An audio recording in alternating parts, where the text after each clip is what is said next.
रखरखत्या उन्हात नांदगावातील महिलांनी घेतला संतापाचा विस्फोट। पाण्यासाठी त्रासलेल्या महिलांचा शिवसेनेच्या नेतृत्वात घागर मोर्चा नगरपंचायतीवर धडकला।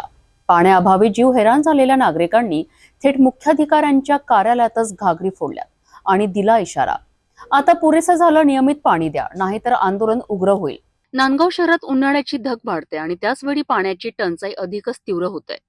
चांदी प्रकल्पात मुबलक पाणी असूनही नगरपंचायतीकडून 10 ते 15 दिवसात पाणी पुरवठा केला जातोय। या बेफिकीर नियोजनाचा फटका थेट महिलांच्या अंगावर बसतोय।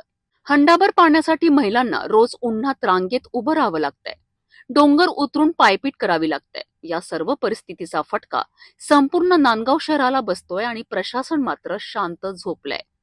या विरोधात ठाकरे गटाच्या शिवसेनेनं आक्रमक भूमिका घेतली आहे।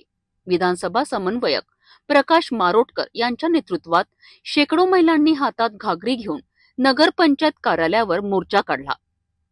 मुख्याधिकारी निवृत्ती भालकर यांना घेराव घालत महिलांनी कार्यालयातच घागरी फोडून संताप व्यक्त केलाय। या आंदोलनात महिलांचा आक्रोश दिसून आलाय। आम्हाला रोजच्या गरजेपुरतं पाणी द्या, आमचं जगणं हे इतकं दुर्लक्षित का? महिलांनी स्पष्ट इशारा दिला आहे की जर पाणी पुरवठा नियमित केला नाही तर पुढचं आंदोलन आणखी तीव्र होईल। याच्यानंतर बांगड्या घेऊन येऊ।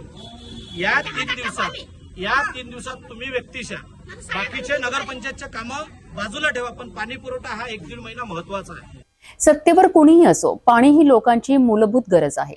नांदगावच्या महिलांनी ही गरज पूर्णपणे न झाल्यास कशी आक्रमक भूमिका घेतली जाते हे दाखवून दिले आहे। प्रशासनाने आता जागं व्हायला हवंय। उन्हाळ्याचे चटके आता जनतेच्या संयमाला आव्हान देत आहेत। पाणी म्हणजे जीवन आणि जीवनावर अन्याय जनतेला मान्य नाही।